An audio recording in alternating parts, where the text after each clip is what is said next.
Moi, je trouve ça. Merci beaucoup, Luc, pour votre présentation. Ça donne envie. Déjà, c'est une initiative. Nous, on a un peu la même chose en interne. Je trouve ça. On fait un peu la même chose, c'est-à-dire on a un IA Tour aussi au sein d'Orange. Et quand on aborde les métiers, parce que tous les métiers sont. Bon, nous, on a des juristes, on a des techniciens, on a des vendeurs, enfin, on a tout type de métier chez nous. On l'aborde plutôt sur le cas des usages, c'est-à-dire quelles sont vos activités, les postes, les activités, les compétences. Et puis ensuite, on peut même donner ça à une IA. C'est-à-dire, on dit à l'IA, sur ce type de compétences, d'activités, etc., qu'est-ce qu'on peut faire? Voilà. Donc, rentrer concrètement assez vite dans le métier des entreprises. Mais de façon personnalisée, c'est ce que permet de faire une IA, en fait, hein. C'est-à-dire que tu peux cibler directement l'activité de l'entreprise. Tu lui dis, tu me donnes ce que tu fais, tu me donnes tes compétences, les gens qui bossent chez toi. Et puis, on regarde ensemble là où l'IA pourrait intervenir de façon efficace. Et là, on pose même pas, on fait un diagnostic brut avec une IA comme ChatGPT ou autre, hein. Après, il reste le problème, moi, je pense, qui pose souci dans l'entreprise, c'est comment on y accède de façon sécurisée sans perte de données. Je pense que ça peut être un gros frein. C'est-à-dire, si on leur ramène pas ça, au moins des pistes. Voilà. Et puis après, la montée en compétence, c'est-à-dire aussi, on doit savoir comment ça marche et puis comment on s'en sert. Peut-être que cette montée en compétence-là, il faudrait peut-être avoir des kits de. Mais là, c'est peut-être la deuxième étape. C'est-à-dire, une fois qu'ils sont convaincus, rentrer vraiment là-dessus. Oui, alors là, tu touches un peu le sujet volet formation. C'est peut-être un peu ce qu'on adresse avec Thierry chez TBS.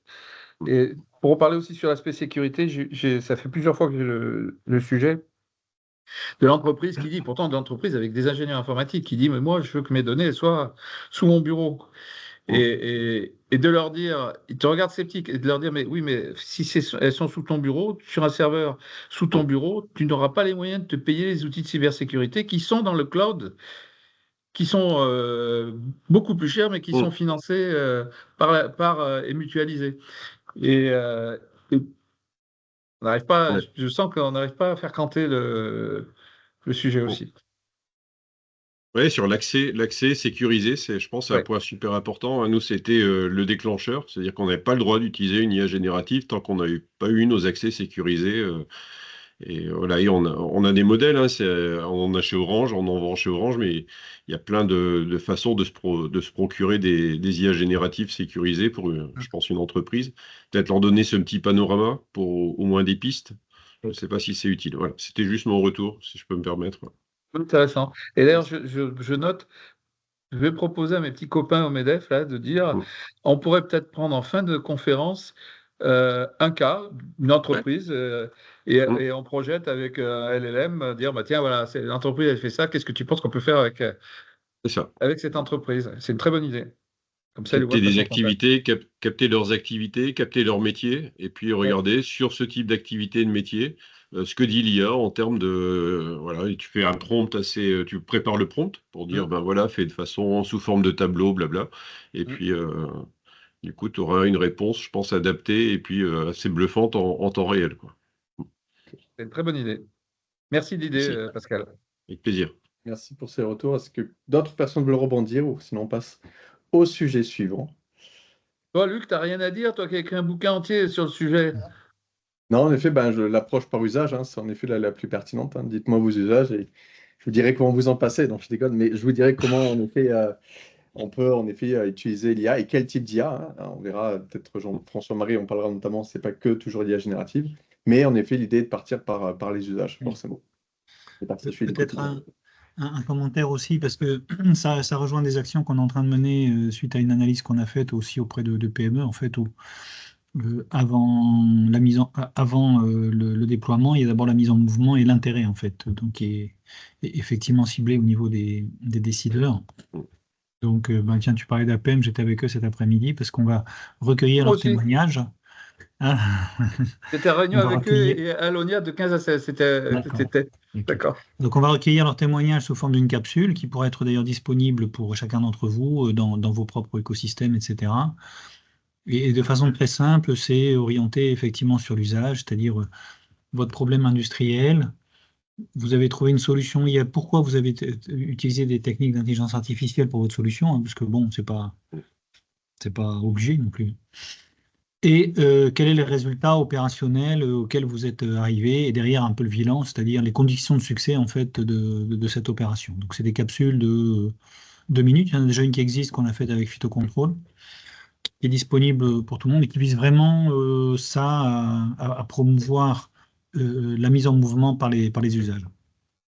Au passage, c'est un petit peu ce qu'on cherche aussi à faire dans Future Intelligence, c'est d'avoir des témoignages qui sont toujours un peu câblés sur cette espèce de quadriptyque, là, je ne sais pas comment on dit, mais problème, solution, résultat, bilan, quoi. Super. Le témoignage, je pense, est assez fort. C'est-à-dire que le fait d'avoir quelqu'un qui puisse témoigner de quel est son problème, quelle a été la solution, et après, en parallèle, avoir la personne qui peut décoder techniquement ce que cela sous-entend, que ce soit avec les bons termes et la bonne terminologie. Et je pense, pour un patron de PME, ce qui est le plus pédagogique. Ce qu'on a essayé de faire au MEDEF. Avec un problème concret, tu associes un problème concret à une solution dont la plupart ne maîtrisent pas la technique ou la technologie qu'il y a derrière. Et le fait d'associer à un cas concret les bons termes et la bonne terminologie, je trouve, a une très grande vertu pédagogique. Oui, alors, un commentaire par rapport à ça, c'est qu'il y a beaucoup de choses qu'on peut faire, ou qu'on va faire, ou qu'on aimerait faire. Donc des plans sur la comète, en fait, il y en a partout. Mais vous le savez, je pense qu'on l'a tous constaté, c'est qu'entre, disons, la promesse journalistique, on va dire des choses comme ça, et la réalité du terrain, en fait, il y a un gros décalage. Donc en fait, dans la vertu pédagogique que tu mentionnes, Christophe, il y a aussi le fait d'indiquer une réalité observable plutôt que un futur possible, etc., quoi. Et surtout, effectivement, quand on va jusqu'au bout de ce qu'on appelle en bon commercial le business case, quand on associe le coût que cela a demandé et le gain de productivité, là, effectivement, ce sont des témoignages concrets et ça permet aux chefs d'entreprise de, effectivement, François-Marie, de tuer beaucoup de poncifs ou de choses qu'on entend qui sont toutes plus mirobolantes les unes que les autres et ça remet effectivement bien les pieds sur terre. À titre personnel, c'est comme ça que j'ai fait. Cool. Moi, je vais passer au Point sujet intéressant, hein, suivant. ces 2 points. Il y a le gain de productivité avec des outils d'IA, c'est-à-dire au quotidien, ce qu'on peut gagner en productivité, je pense que ça, c'est important. Puis il y a les cas que vous évoquez, c'est-à-dire des business cases où on dit là, il y a rentabilité, ça vaut le coup de traiter cette activité de relation client, etc. On a un peu la double approche, c'est-à-dire on a aussi le gain de productivité au quotidien pour tous, et puis ensuite la partie outillage pour des business cases qui sont intéressants.